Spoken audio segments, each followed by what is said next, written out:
Let's go driving to the Red Zone, our fan poll brought to you by Toyota. We asked you on Pregame Live, what was your favorite 49ers versus Seahawks moment? And 49% of you, and I agree with you, by the way, is that 2019 Dre Greenlaw goal line stop to lock up the #1 seed and the bye week all the way towards the Super Bowl. Here came Purdy with the 4-touchdown performance in second place. Do you agree?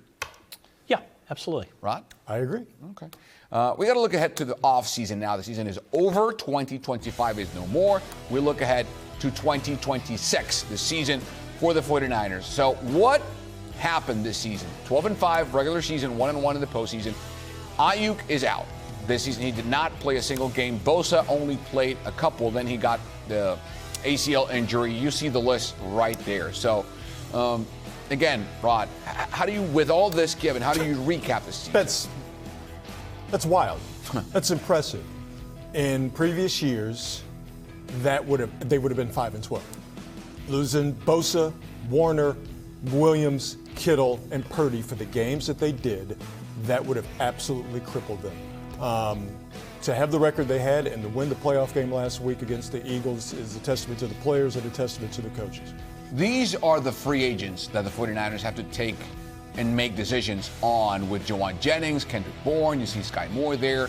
Out of these players, which would you say are absolutely indispensable for them to lock up and bring back? And why Eddie Pinheiro?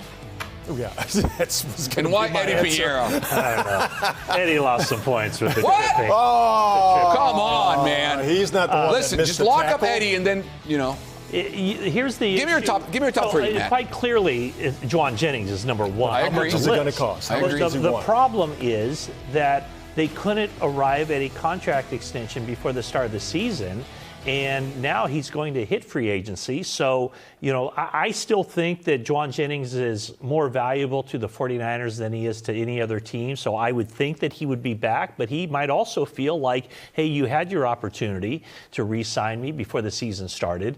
If he hits free agency, maybe another team comes up there. But, the list isn't as great as it was a year ago when they lost all those guys. So the value, the players that are going to be hitting the unrestricted free agent market, not quite as I don't know, big as the guys. Marquee. Yeah, marquee. I think the top of that list, my top three in no particular order would be Jennings, Tunges, and Pinheiro. Tunges because you don't have Kittle. And he's also restricted. Right, free which is a different, Pinheiro, you need a kicker.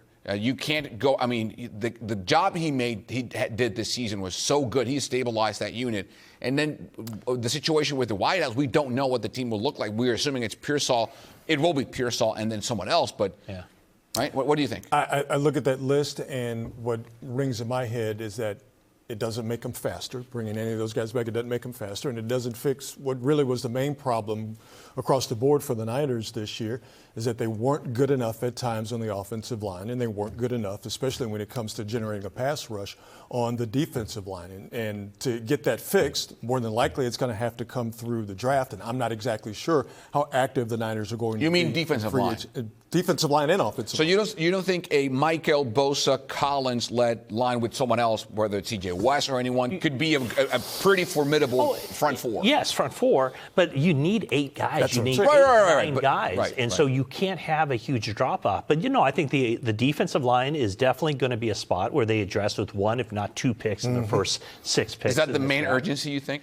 I think it's wide receiver. I think they have. I think so too. Yeah. I think that they need what they need for next season is a guy like Jordan Watkins, who basically had a redshirt year, learning the system behind the scenes. It is not easy for a rookie wide receiver to step in and contribute. They need him to step up. They need Jacob Cowing next year as well, in addition to Pearsall. And then you try to get Jennings back, and then you draft a guy or two. And you have to put pieces around to take advantage of your best players offensively, and that's to give Brock Purdy time, and that is to give Christian McCaffrey space to run the football. And McCaffrey didn't have space to run the football all year long, and today, and Brock Purdy didn't have time. There were 13 pressures on the Niner offensive line. The vast majority of them came from center, left guard and right guard. Pooney's a staple. I'm perfectly fine with that. But I think the Niners need to get a little bit better in terms of their interior offensive line if they're going to take advantage of what they have with their two best skill position players in Purdy and in McCaffrey. By the way, the Niners have 7 draft picks for the upcoming 2026 NFL draft.